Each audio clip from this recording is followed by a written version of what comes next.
Tadi saya sahabat baik, dekat, akrab Ustaz Somad. Ini ada parang panjang. Kalau Ustaz mau dari ring bagus nih Pak Ustaz, saya mau kasih sama Ustaz untuk nanti motong hewan kurban. Oh ini, itu latihan apa tuh? Latihan keberanian, latihan memotong daging, latihan. Tapi jangan katakan umat Islam itu ekstrim. Ini orang Islam ini ekstrim nih, nanti bawa golok. Hai kaum muslimin, sudah sampai masanya, persiapkan golokmu, persiapkan pedangmu. Untuk apa? Motong hewan kurban. Bismillah, dengan nama Allah. Allahu Akbar, Allahu besar. Allahumma minka, ya Allah dari engkau, walaka untuk engkau. Potong. Siap. Saya tahun lalu saya beli satu golok panjang. Ada satu orang datang ke kampus, dan ini insya Allah akan ada sahabat memberi, insya Allah 2 golok. Tapi sampai sekarang belum pernah saya pakai lagi. Kenapa? Saya dikatakan orang keras. Jangan undang Ustaz Somad, itu Ustaz ekstrim, itu Ustaz keras. Dia tak paham. Saya ini bukan keras, saya ini lembut dan manis, es krim. Lembut. Sampai memotong kambing pun saya tak sampai hati sampai sekarang. Saya, kalau ada orang mengatakan saya ini humanisme, kemanusiaan, saya ini lembut pada binatang. Saya bukan cuman humanisme kemanusiaan, saya kambingisme. Tak sampai hati saya menengok kambing itu meregang nyawa. Tapi kalau sudah ditusuk, dikasih kecap, dibakar, nah itu tak sampai hati pula menolaknya kan. Oh, mana ada Islam menolak. Apa itu yang dimuliakan Allah SWT. Nah yang muda-muda, latihan. Selama ini pelatihan apa?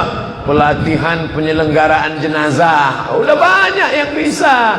Bahkan kemarin 17 Agustus 1945 ada yang ngirim video ke saya. Ini baru cerdas perlombaannya Pak Ustaz. Apa? Ada yang lomba makan kerupuk, ada yang lomba pukul-pukul bantal, ada yang lomba panjat pinang. Ini mantap. Religi, tidak perlu biaya banyak. Apa dia? Lomba penyelenggaraan jenazah. Wah, siapa yang paling cepat? Ini jenazah langsung sumbatkan. Wah, mantap. Ini bagaimana menyembelih kambing supaya orang tahu. Dengan itu dia sedang melihat yang muda-muda, yang sombong-sombong, yang perkasa-perkasa, yang katanya pemberani. Begitu mengambil pisau tajam, berani tak menengok darah tumpah. Ini jangan-jangan gaya metal, tapi ternyata mabuk darah. Begitu menengok darah tumpah, berkunang-kunang loh. Kambing tak mati, dia pingsan. Paksa ketua masjid nelpon ambulan. Assalamualaikum, rumah sakit umum ya, tolong datang ke masjid kami. Kenapa? Ini ada anak-anak muda perkasa yang katanya selama ini ikut geng motor, ternyata mentalnya nengok darah kambing pun tak sanggup. Bapak Ibu yang dimuliakan Allah Subhanahu wa taala, mau mana? Ustaz Somad, gimana kalau saya belikan busur untuk anak saya Pak Ustaz? Mantap. Busur mana? Oh, dulu saya foto WhatsApp saya itu saya buat fotonya pakai saya sedang memanah. Oh, tapi sekarang saya robah gara-gara ada jamaah yang salam ke saya. Assalamualaikum Ustaz Abdul Robin Hood Somad katanya. Wah, dijadikannya saya belum Robin Hood. Saya robah. Sekarang gambarnya bersama ulama Sayyid Usama Mansi Al-Hasani Al-Malaki, orang ulama hadis dari kota Makkah Al-Mukarramah, murid langsung dari Sayyid Muhammad Alawi bin Abbas Al-Maliki Al-Hasani. Apa maknanya? Kita harus memanfaatkan segala aspek. Nabi menyuruh latihan berpedang, latihan memanah, latihan bela diri, latihan selama tidak campur dengan jin-jin. Tapi kalau ada campur jinnya jangan. Anak muda mau diajak kawan, ayo kita silat. Silat apa namanya? Silat batin. Gak perlu pakai jurus 1, jurus 2, jurus 3. Langsung saja kau salaman, nanti tiba-tiba tergantung request mau apa. Kalau mau minta jurus monyet, langsung bisa manjat ke atas. Mau minta jurus babi, langsung seruduk-seruduk saja. Jangan, itu artinya dimasukkan jin ke dalam badan. Bagi yang sudah pernah mengambil belajar seperti itu, harus diruqyah supaya keluar jin-jin yang ada di dalam badannya. Adapun latihan ketangkasan, latihan berkuda. Kalau di Batam sudah ada latihan berkuda, ikuti, lanjutkan. Kalau kami di Riau, di Pekanbaru ada latihan berkuda. Makanya kemarin ada pasukan berkuda, bawa kuda, saya diminta naik ke atas. Ustaz Somad, naik ke atas kuda. Ayolah, naik saya ke atas, saya pegang talinya. Udah, begitu udah foto, langsung turun lagi. Ambil fotonya ya.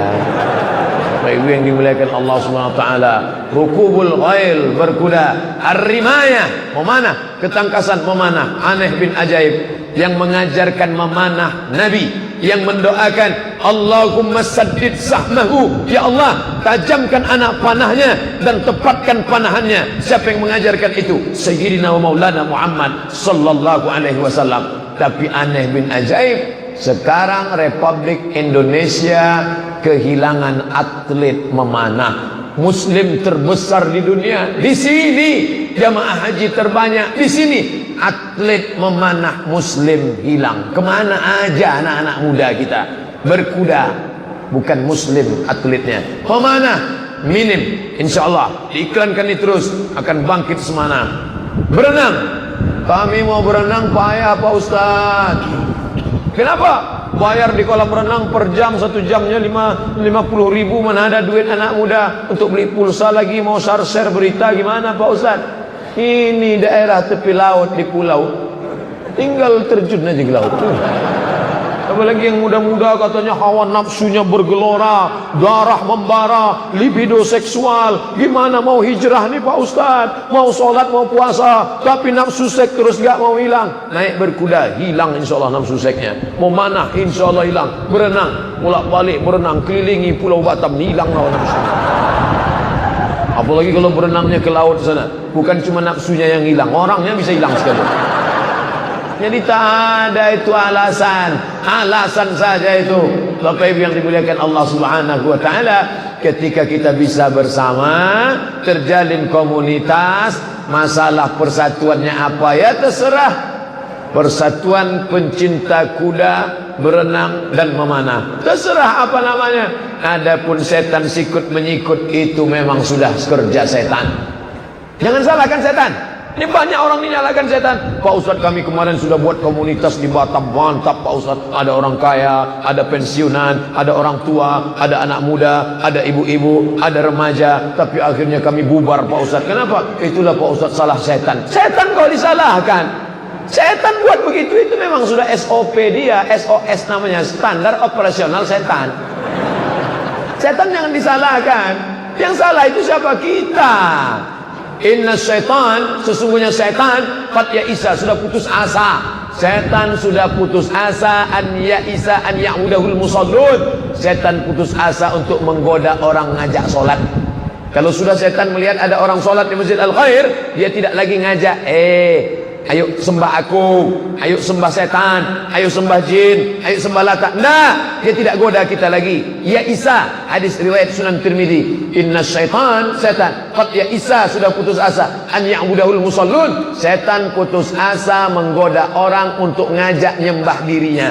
Lalu dia goda dari pintu mana? Walakin fit tahrish, ditanamkannya permusuhan, isu-isu, cakap-cakap, fitnah-fitnah di antara orang-orang yang sudah sholat.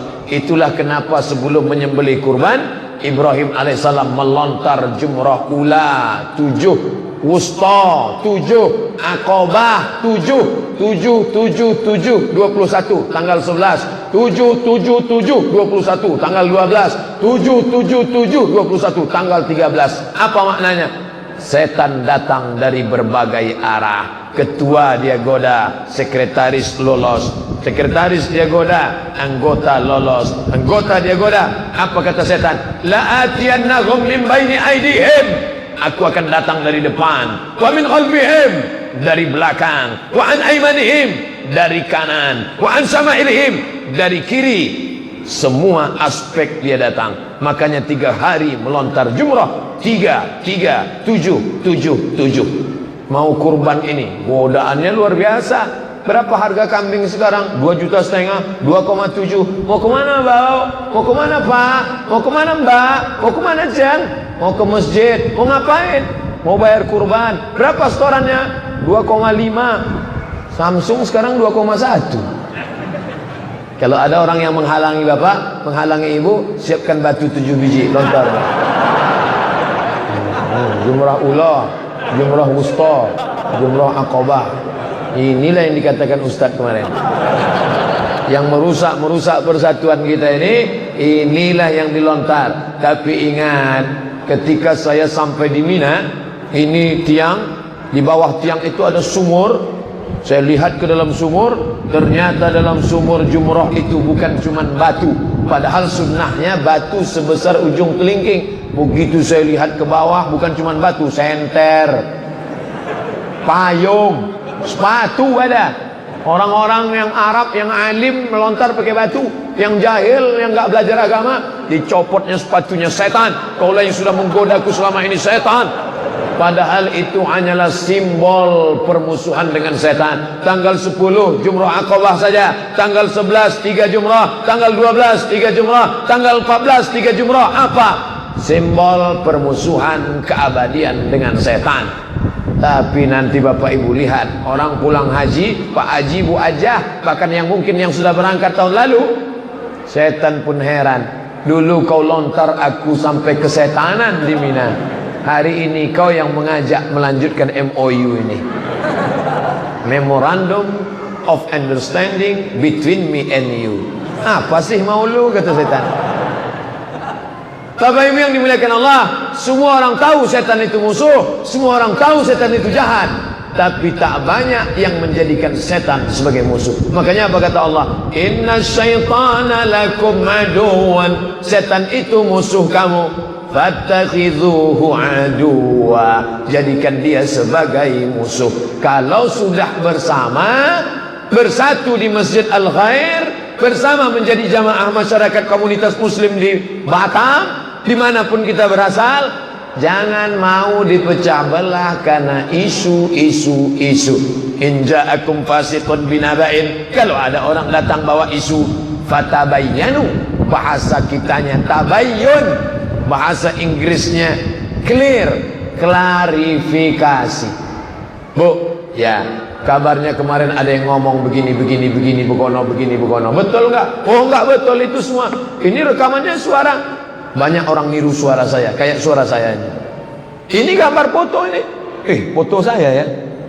Mungkin agak mirip-mirip saya nih, tapi bukan saya. Terus yang ngomong nih siapa? Mohon maaf, saya memang hilap kemarin. Kalau salah ngaku. Apa salahnya mengaku? Jangan marah. Betul kamu ngomong saya. Jangan pindah macam-macam. Nanti saya bawa kamu ke pengadilan. Siap kamu masuk penjara. Menutupi kesalahan dengan kemarahan hanya akan menimbulkan efek yang lebih besar daripada itu. Marah tak menyelesaikan masalah. Kalaulah marah bisa menyelesaikan masalah, marah-marah aja kita se-Indonesia ini. Selesai masalah hutang luar negeri kita. GMI, GMN, Gerakan Marah Nasional. Anda marah, selesai masalah. Yang dikatakan kan tidak begitu. Menyelesaikan masalah tanpa masalah. Pegadaian syariah. Bapak Ibu yang dimuliakan Allah Subhanahu wa ta'ala, kemesraan ini jangan cepat berlalu. Kenapa? Karena orang beriman kalau sudah berkawan, bersahabat, berteman, sama-sama di rumah Allah, ketemunya satu hari berapa kali? 5 kali ketemu. Subuh ketemu, Assalamualaikum Pak Haji, Assalamualaikum, apa kabar, sehat. Zuhur ketemu. Saya zuhur enggak di masjid dekat rumah Pak Ustaz. Di mana? Saya zuhur di masjid kantor. Ketemu sama kawan-kawan di kantor. Saya zuhurnya di pasar dekat ruko Pak Ustaz. Ketemu lagi. Asar jumpa. Maghrib pulang. Jangan sampai tidak ke masjid. Ketemu lagi. Isya sebelum tidur malam. Apa kabar? Sehat. Ketika regang hubungan mulai agak jauh, datang bertamu. Assalamualaikum. Waalaikumsalam. Assalamualaikum. Waalaikumsalam. Assalamualaikum. Salah, karena nggak ada huruf wawunya. Assalamualaikum. Itu yang betul. Ini panjang pula. Assalamualaikum. Atuh. Assalamualaikum. Waalaikumsalam. Kita biasanya ketemu subuh, ketemu zuhur, ketemu asar, ketemu maghrib, ketemu isya. Kenapa kau tak pernah lagi datang ke masjid, wahai saudaraku? Mohon maaf saudara, aku tak lagi bisa datang ke masjid. Kenapa? Rezekiku sudah lancar. Dulu orang kalau jarang ke masjid, sakit, mati, sakit. Orang sekarang enggak. Waktu rezekinya seret, susah, ke masjid. Subuh ketemu, zuhur ketemu, asar ketemu. Bahkan waktu jam 9 pagi kita mau ketemu juga. Begitu sudah mulai kaya raya. Jangankan subuh, zuhur, asar, maghrib, isya, Jumat pun kadang tidak. Ketemunya Idul Adha. Itu pun jemput kupon untuk ngambil daging 2 kilo. Kan parah orang ini. Maka mesti diingatkan. Yang mengingatkan itu siapa? Yang mengingatkan itu bukan mesti ustaz naik ke atas mimbar, Assalamualaikum warahmatullahi wabarakatuh. Itu khutbah namanya. Adapun mengajak itu berkawan, bersahabat sambil duduk ngobrol. Bro, kita ini hidup tak akan lama wahai saudaraku. Apa yang mau kita kejar? Dunia ini ya beginilah. Berangkat dari rumah, pergi ke kantor, pergi bisnis, jalan-jalan, liburan ke Bali, ke Hong Kong, ke Thailand, ke Bangkok, kemana. Habis itu lagi terus. Kita ini seperti semut yang bolak-balik dari sarang makan, sarang makan. Habis itu mati. Yang akan kita bawa ini apa wahai saudaraku? Respon dia baik, menetes air matanya. Iya, aku sudah lama khilaf. Ayo kita ke masjid. Alhamdulillah. Alhamdulillah. Tapi tak semuanya respon begitu. Ketika kita nasihati dia, apa yang nasihati aku? Ente aja baru sholat 2-3 kali kok. Sabar, ini ujian. Jangan serahkan semua sama ustaz. Saya kan polisi, saya kan tentara, saya kan pengacara, saya kan teknisi, saya kan pegawai PLN, saya kan pegawai PDAM, saya kan bukan ustaz. Semua sudah saya serahkan ke ustaz.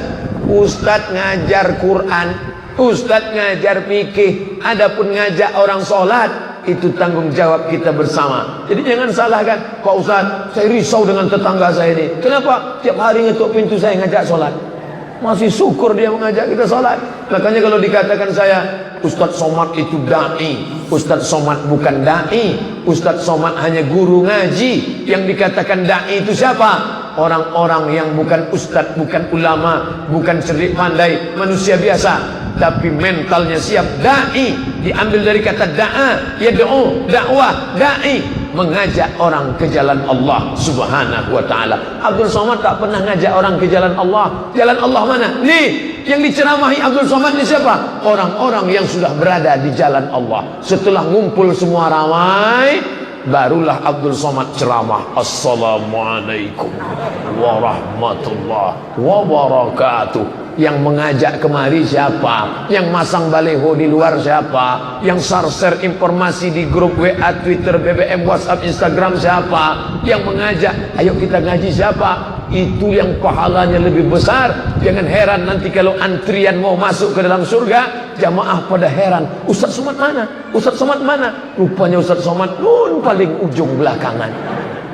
Jangan kau sangka dirimu penghuni surga, saudaraku. Kalau kau sangka dirimu penghuni neraka, bersyukurlah aku penghuni neraka, kalian penghuni surga. Di saat diri merasa rendah, hina, kotor, bergelimang dosa, menetes air mata, turun rahmat Allah. Tapi kalau kau sudah klaim aku penghuni surga, semua kalian neraka, neraka, neraka, saat itu kita sedang angkuh dan sombong. La yadkhulul jannah, tak masuk surga, man kana fi qalbihi, siapa yang dalam hatinya mithqala habatin min khardalin min kibrin, ada sombong sebesar biji sawi.